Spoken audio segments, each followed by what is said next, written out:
That was my office. These are two books that I was asked to be removed, and I would not remove them. We were going to pull books off the shelves. Stamp, color purple. Yep, there's your nudity right there. Get rid of them. Get rid of them. This book was banned. I would like to know how the history of the KKK is pornographic. We have a movement within America that has decided that school boards are now where they want to push their agenda. This stuff is coming into your schools, and it's probably already there. That is part of the new documentary, The Librarians, which debuts tonight on PBS. The film follows a courageous group of librarians spanning from Texas to Florida and beyond, who are risking their careers to protect the freedom to read. Joining us now, the director and producer of The Librarians, Oscar-nominated filmmaker Kim A. Snyder. Kim, thanks for joining us. As an author myself, as someone who just did a segment on Eugene's book, this is such important work. So I give the floor to you. Talk to us about this documentary and why you believe this film is so important given the current context of what's happening across the country. Thanks so much. It's really started about 4 years when we learned about something called the Krause List, when in Texas, 850 books were on a list for school librarians to review and remove from the shelves. And we learned about a small group of librarians calling themselves the Freedom Fighters that were beginning to react, to fight back, and to organize in Texas and beyond. So we soon realized it was really a story that needed to go national, because we were learning this was happening to librarians everywhere. And 4 years ago, one of those freedom fighters, patriots in my mind, Carolyn Foote, said, you know, the school librarians are really the canaries in the coal mine. And little did we know 4 years later how prescient that would be as an assault on our freedom to read, and censorship has permeated really not only the school libraries, the public libraries, the museums, our institutions of higher learning. And so we embedded and dug in and covered this for 4 years, and we're just so excited to bring it to national audiences tonight.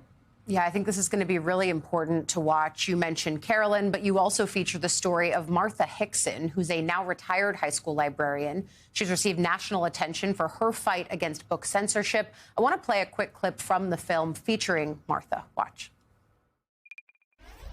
When they go after the books, what they're really going after is those kids that come into my library for a safe space, and I cannot abide that.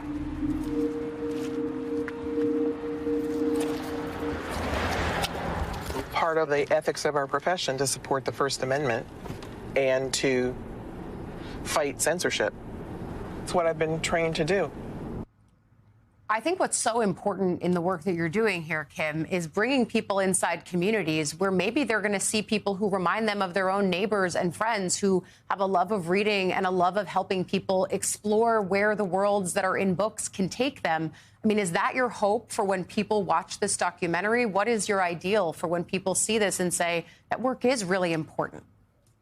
I mean, we really see these librarians, and it's hit a nerve as we've traverse the country and actually across the world with this film, that, you know, people fundamentally believe that censorship is so un-American, and people like Martha and all the librarians featured and all the parents, the youth that flank them in this fight for our freedom to read are patriots, they're heroes. And we hope that audiences, what we've seen happening in art house theaters is people get together and they begin to take action in a hyper-local way.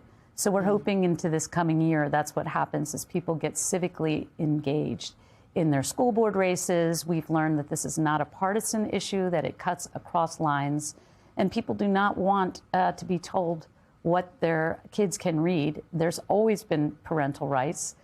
We want people to learn that there is no pornography in the school libraries, and that there's been a protocol that was started to be brazenly broken in the fall of 21 and has escalated beyond anyone's imagination.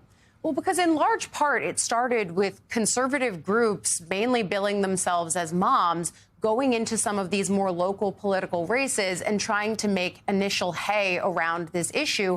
And yet you just mentioned that it's nonpartisan. So I wonder if you can talk about some of the reactions that you've heard from people who themselves might be Republicans, but also just believe, as you said, that censorship is fundamentally un-American.